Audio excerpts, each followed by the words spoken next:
Okay. Thank you, Mr. Asmandor.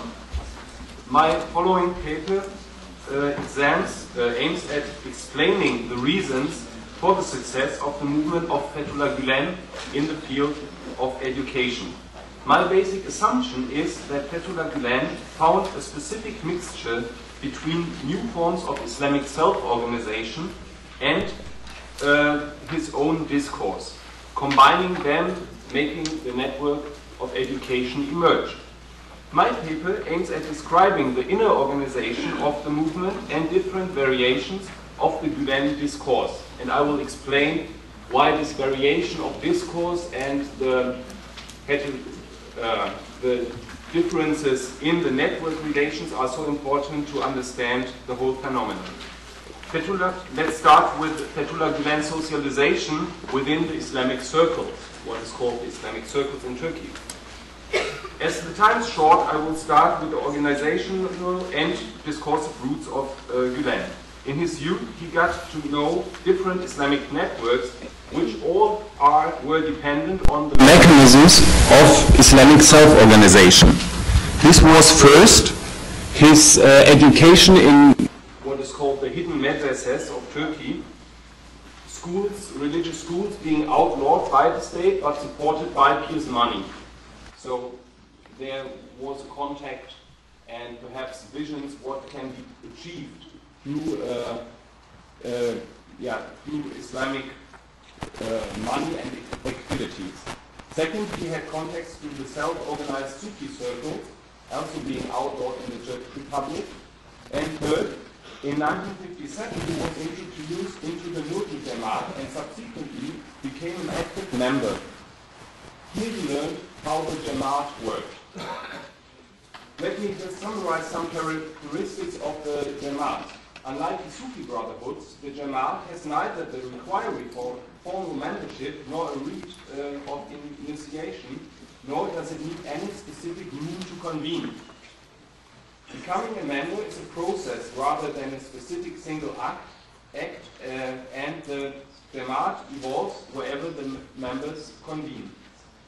Common discourse and the acceptance of and submission to the hierarchical order in the Jamaat are demanded of the one who participates in the Jamaat. The more these orders and the discourse is accepted, and the more a person works for the purpose of the Jamaat, the stronger his inclusion into the Jamaat. The Nurjus, as a Jamaat, established their what they call dershanes as places for regular students to stay and created zones of religious socialization within the secular educational setting of Turkey, which these dershanes formed what one can call counter-educational zones within the general secular environment.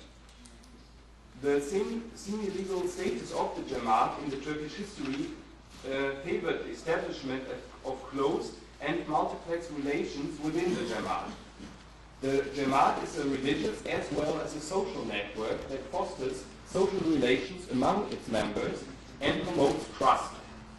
Until today, these forms of organization are followed among the core religious followers of Fethullah Gülen, and in his Turkish writings, the Jamaat gains a very important meaning as a religious and organizational unit, as we will see later.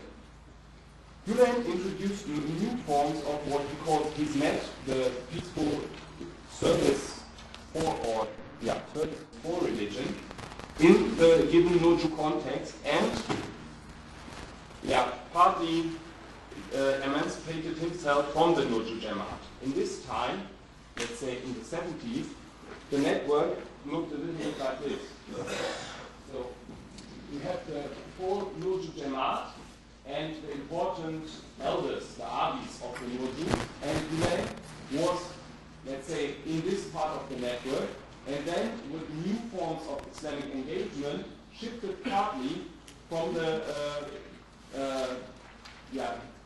position within the Nurju Jamaat, still having contacts with the important Abis and his members who are here in circles. There's communication between the different circles of the Jamaat, but there are stronger forms of communication between the leading person of this branch, Fethullah Gülen, and among the groups of Fethullah Gülen himself. This was due to the activities he introduced to enhance the scope of the Jamaat. He introduced summer camps, sermon conferences, the use of audio tapes, as well as the use of other media types.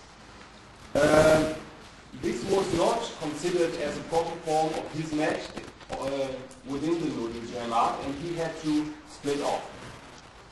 Specific community houses, so-called houses of light, which were modified Nurul Dershanes, formed the core of the network of his Jamaat. Inside Turkey, Gülen gave recognition by the state after 1980 because he promoted a national, pro-state, anti-leftist and anti-Iranian, which was very important at that time, Islamic discourse. His hope was that the combination of Islamic morals and secular knowledge would create a new Islamic conscious Turkish elite, this what he calls the golden generation, that should lead the country to the future and in the future. And this promotion of the mixture between national and Islamic, moderate Islamic ideals was fully in line with the military policy of the generals of the coup d'etat of 1980. Gülen's ideas were welcomed and adopted by the new Islam-oriented middle class, which aimed at worldly success and Islamic moral. Working in the field of education has made Gülen's network the most influential Turkish Islamic movement regarding elites, both in Turkey and abroad. Nearly all schools are based on a secular curriculum and use English as a major language of instruction. Let's take a look at what I call the organizational secret of success. In terms of formal organization, all facilities set up by Gülen's followers are independent units and promote themselves as such.